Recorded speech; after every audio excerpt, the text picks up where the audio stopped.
सखर लकुम मा फिस समावाति व मा फिल अर्ज़ि सलावतु अल्लाहुम्मा सल्ली अला मुहम्मद व अला मुहम्मद। कला के कमाल से निशा सब का ये सत्य मातम दिखाया कबूल फरमाए। घर में जितने भी काम है मौला तमाम कामों को सिवाय वरना मजलूम के सामने को इस घर में कोई काम ना आता फरमाए और से निशा सब के इस्तेमाल जान में इजाफा अता फरमाए। मालिक उनके बेटों की जिंदगी दराज फरमाए, उनकी वालदा का सयाम पर कायम फरमाए। मालिक जितने भी हाज़रीन बैठे हैं तमाम के जो भी हाजात हैं तमाम हवाइज शरिया कबूल फरमाए और आप तमाम को आपकी नियत के साथ भेजे रजीम अता फरमाए। और हमारी आखिरी और अहम दुआ हमारे वारिस है हकीकी सरकार हुज्जतुल कायम का मौला जल्द हो दुआओं की कबूलियत के लिए इमाम ज़माना की ज़रूरत से ये सारे हज़रात मिलकर सलवात अल्लाहुम्मा सल्ली अला मुहम्मद व अला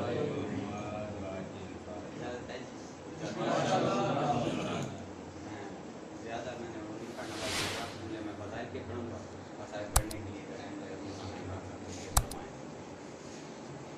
क्या परवरदिगार आलम ने ये जो हमें महदूद वक्त के लिए एक ज़िंदगी अता कर दी है जो कि महदूद वक्त के लिए हर किसी ने जो भी है उसने मौत का जायका चखा। क्या इस महदूद ज़िंदगी के अंदर उसने हमें बनाकर कुछ हमसे चाहा भी है? ये मेरा दिन रात तस्बीह जारी करना, अपनी पेशानी को ज़मीन पर एक देना और सारा दिन भूखे रहना, क्या अगर यही उसकी चाहत है तो फिर उसने हमसे चाहा क्या है? मैं कोशिश कर रहा हूँ कि आसान से आसान में आपको समझा। अगर यही उसकी चाहत है तो उसने हमसे चाहा क्या है? यानी कि देखें ना, अगर आप अपना तनासब निकाल लें, ज़्यादा दूर नहीं जाते, इसी दुनिया की बात करते हैं या दुनिया को भी छोड़ दें, आप पाकिस्तान की बात कर लें। आप पाकिस्तान के अंदर अगर अपना तनासब निकालें ना तो 25-26 करोड़ हैं और उन 26 करोड़ में से अगर कोई एक बंदा उससे ना झुके तो उससे क्या फ़र्क पड़ता है? तो जो है ना, अगर आप इस दुनिया को लें तो आपकी जो तनासब है वो इशारियों में भी ना निकलेगा और अगर फिर आप कायनात पर चले जाएं तो आपकी इस दुनिया से लाख गुना बड़ा ये सूरज है जिससे आपका लैल नहार वाबस्ता है निज़ाम, और फिर इससे ज़्यादा कई और सूरज और फिर कहकशाएं और कहकशाओं से आगे क्लस्टर और फिर उनसे आगे सुपर क्लस्टर। तो यानी कि अगर आप पूरी कायनात को ले लें तो फिर तो इशारिया पे भी नामुमकिन हो। तो समझिए मोहतरम, जब इतने सारी वो है और उसमें अगर एक बंदा कोई अगर उसे सजदा ना करे तो उस पर क्या असर हो, और अगर सारी कायनात उसे झुक जाए तो तब उसके पर क्या असर हो?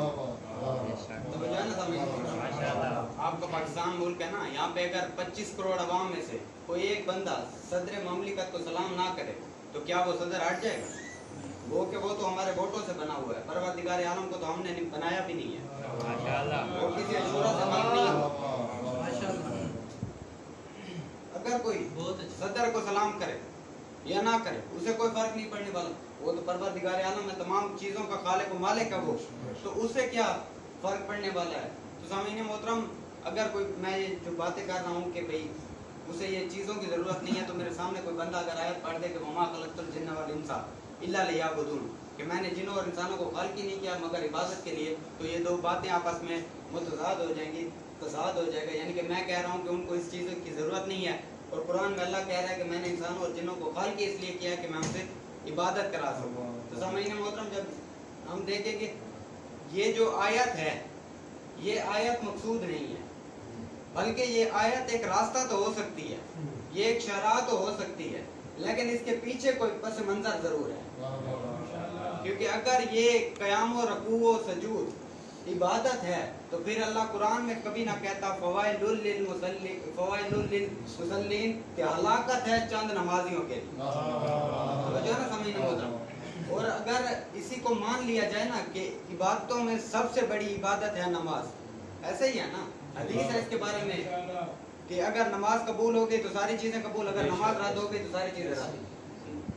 अगर सब चीज़ों में से बड़ी इबादत नमाज है और नमाज से मुराद क़याम और रकू व सजूद है तो फिर अल्लाह हलाकत का ऐलान ना करता। और लातादाद कुरान मजीद की ऐसी आयत है जिसमें अल्लाह ने वाज़े तौर के ऊपर एक और जगह पे अल्लाह ने इरशाद फरमाया फमन यकफुर बिल ईमान फक़द हबित अमलहु, कि जिस बंदे ने ईमान से कुफ्र किया अल्लाह उसके अमाल को हब्त कर देगा। अमाल तो हैं लेकिन हब्त हो रहे हैं। और लातादाद ऐसी आयत है, मेरे पास इतना वक्त नहीं है कि अल्लाह ताला कुरान मजीद में इरशाद फरमाता है कि क़यामत के दिन बहुत सारे लोग नमाजों का ढेर उठा के लेके आएंगे और अल्लाह उनकी नमाजों को ऐसे उड़ा देगा जैसे रेत के जरे उड़ाए जाते हैं। वाह वाह वाह। तो फिर जो आयत है इसका मतलब वो मकसूद नहीं है, वो एक शरह है। मकसूद क्या है सामईन मोहतरम? पस मंजर ये है कि वो चाहता ये है कि हर इंसान का हर अमल इताते ज़ेरे इलाही हो, जो है ना सामईन मोहतरम, कि उसकी इताअत के नीचे हो हर अमल। कोई बंदा अगर नमाज पढ़ता है तो वो नमाज इसलिए ना पढ़े कि मैं बड़ा आबिद माना जाऊं, लोग मुझे मुत्तकी कहें, लोग मुझे नमाजी कहें, बल्कि आपके और मेरे मुर्शिद अली का फरमान है कि मैं नमाज इसलिए नहीं पढ़ता कि मुझे जहन्नम का खौफ है, और मैं नमाज इसलिए भी नहीं पढ़ता कि मुझे जन्नत का लालच है, बल्कि मैं उसकी इबादत इसलिए करता हूँ कि वो लायक इबादत है। वाह वाह वाह। वो लायक इबादत है। अब अल्लाह कह रहा है कि उसका मकसूद ये है कि आपका हर अमल उसका इताअत गुजार होना चाहिए, जो भी अमल करें। तो सामईन मोहतरम अल्लाह ने तमाम बनी आदम को खिताब करके एक हदीस कुदसी के अल्फाज हैं, यब्ना आदम अना हय्युन ला अमूत, ए आदम की औलाद मैं ऐसा जिंदा हूँ कि मुझे मौत नहीं है। तो वो जो है ना सामईन परेशान तो नहीं हो रहा, मैं किसी मंजिल की तरफ जा रहा हूँ और कोशिश करूंगा कि आखिर में मैं वो जुमला आपको जिसके लिए मैं इतनी मेहनत कर रहा हूँ वो पहुंचा सकूं। यब्ना आदम अना हय्युन ला अमूत, ए औलाद आदम, तमाम औलाद आदम को खिताब करके, आम खिताब है, खास खिताब भी नहीं है। मैं ऐसा जिंदा हूँ, मुझे मौत नहीं है। अतेनी फीमा अमरतो का, तू मेरे तमाम अमर की इताअत कर। अजअलो का हय्युन ला तमूत, मैं तुझे ऐसा बना दूंगा तुझे मौत नहीं आएगी। सामईन मोहतरम तवज्जो है ना, जब यहाँ पे लफ्ज़ खुदा उठता है ना तो चंद बंदों के ज़हन में कुफ्र का एकदम फतवा चल जाता है। चंद बंदे हैरान रह जाते हैं, और चंद बंदे इसलिए हैरान रह जाते हैं वो कुफ्र भी नहीं करते और वो ये भी नहीं करते, लेकिन लफ्ज़ खुदा की वजह से उनके ज़हन पे एक भाव आ जाता है, दबाव आ जाता है कि भाई यार इसने क्या कह दिया। भाई ये जिंदगी में ना मरना और हमेशा हमेशा रहना, ये जिंदगी के लिए खुदाई तो है, तो है ना समझ, ये खुदाई तो है जिंदगी में, ये जिंदगी की मंजिल पर खुदाई तो है कि एक बंदा मरता ही नहीं है, और परवरदिगार आलम खुद ऐलान कर रहा है। और सामईन मोहतरम ये तो एक आयत हो, ये तो एक हदीस कुदसी हो गई कि मैं ऐसा जिंदा हूँ, मुझे मौत नहीं है, तू मेरे तमाम अमर की इताअत कर, मैं तुझे ऐसा बना दूंगा तुझे मौत नहीं आएगी। फिर अल्लाह दूसरा खिताब करके कहता है यब्ना आदम अना अकूलु लिशैइन कुन फयकून, ए औलाद आदम मैं किसी चीज को कुन फयकून कहता हूँ वो हो जाती है। मैं किसी चीज को खल्क करने का इरादा करता हूँ वो हो जाती है। अतीनी फिमा मर्दों का अजअलो का अकूलो लिशैइन कुन फयकून, ए औलाद आदम तू मेरी इताअत कर, मैं तुझे ऐसा बना दूंगा, तू कहेगा और वो चीज हो जाएगी। तो सामईन मोहतरम पहले कहा कि तू मेरे तमाम अमर की इताअत कर, मैं तुझे मरने नहीं दूंगा। फिर कहा तू मेरे तमाम अमर की इताअत कर, मैं तुझे ऐसा बना दूंगा, तू किसी चीज का इरादा करेगा और वो हो जाएगी। सामईन मोहतरम लोग तो अली के ऊपर हो जाते हैं ना, बिलाल ने चाहा कि सूरज ना उभरे, वो सूरज नहीं उभरा। बिलाल ने चाहा कि सूरज तलू ना हो, नहीं हुआ। अबू ज़र आया मेरे मौला के पास, परेशान था। मौला ने फरमाया क्या परेशानी है? कहा कर्जा देना है और कर्जा देने के लिए मेरे पास पैसे नहीं है। अली ने फरमाया फलान जगह चला जा, पत्थर को या अली कहना वो सोने का हो जाएगा।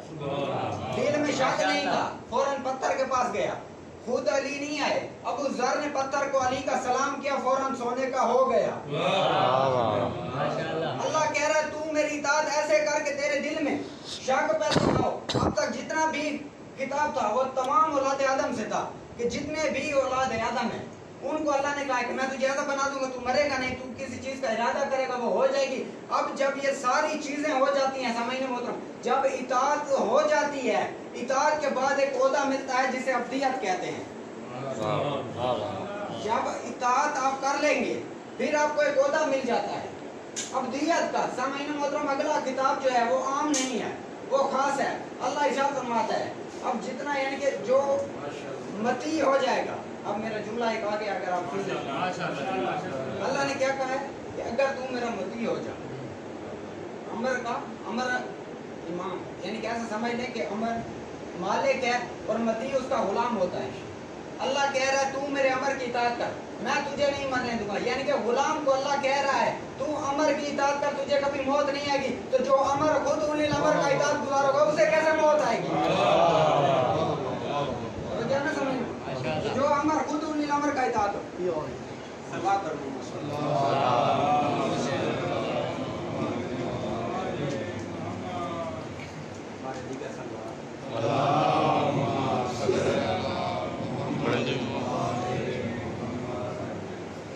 صاحب نے چاند منٹ کے لیے توجہ مل جائے,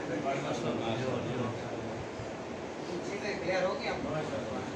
میں اگلا تمام کتاب کس سے تک تمام اولاد آدم سے تھا. اب اگلا کتاب اگلا اللہ خاص بندوں سے کر رہا ہے اور کتاب کر کے کہہ رہا ہے عبدی اجعل عبدی اتینی اجعلو کا مثلی, اے عبدی تو میری اطاعت کر, میں تجھے اپنی مثال بنا دوں گا. سامعین محترم, پہلے اطاعت کی ہے پھر ابدیت ملی ہے. یہ ابدیت کے بعد پھر کون سی اطاعت آگے, توجہ نا سامعین محترم. ابدیت کے بعد پھر کون سی اطاعت ہے کہ جو اللہ کروانا چاہتا ہے. میں نے پوری جتنے بھی آپ لوگوں کے سامنے اب تک ٹھہرا ہوں اس جملے کے لیے میں نے محنت کی ہے. اس جملے پہ مجھے کم سے کم دعوت نہیں چاہیے لیکن دعا اتنی چاہیے جتنے میرے دل میں سوچ کے آیا. تمام اولاد آدم کو کتاب کر کے کہا. اب خاص کتاب, پہلے اطاعت کے بعد ہوتا تھی ابدیت کا, اب ابدیت کے بعد پھر کہہ رہا ہے تو میری اطاعت کر, میں تجھے ایسا بنا دوں گا جیسا میں خود ہوں. بندوں کو نہیں کہہ رہا, اللہ خود کہہ رہا ہے عبدی اتینی اجعلو کا مثلی, اے عبدی تو میری اطاعت کر, میں تجھے اپنے جیسا بنا دوں گا. یعنی کہ تجھے جتنے بھی چیزیں ہیں ان سب کا اختیار ہوگا. سامعین محترم, میں حیران ہو گیا کہ یہ عبد کے بعد اطاعت کی منزل کون سی ہے. میرے سامنے میرے چھٹے امام کی زیارت کا فکرہ آیا. میرے چھٹے امام نے حرم عباس کے اندر ابھی تک وہ فکرہ لکھا ہوا ہے. میرے چھٹے امام نے حضرت عباس کے بارے میں زیارت کا فکرہ کہا. میرے چھٹے امام فرماتے السلام علیکم ایھا العبد الصالح اطیع اللہ و رسولہ, اے عبد صالح, اے اللہ کے مطیع اور رسول کے مطیع, تجھ پہ سلام. میرے چھٹے امام فرما رہے ہیں کہ وہ رہا ہے جو خود حجت اللہ ہے, جو خود لسان اللہ ہے, جو خود حجت خدا ہے, وہ کہہ رہا ہے ابدیت کے بعد اگر اطاعت کی تم نے منزل دیکھنی ہے, عباس وہ ہے جو اطاعت میں مکمل ہے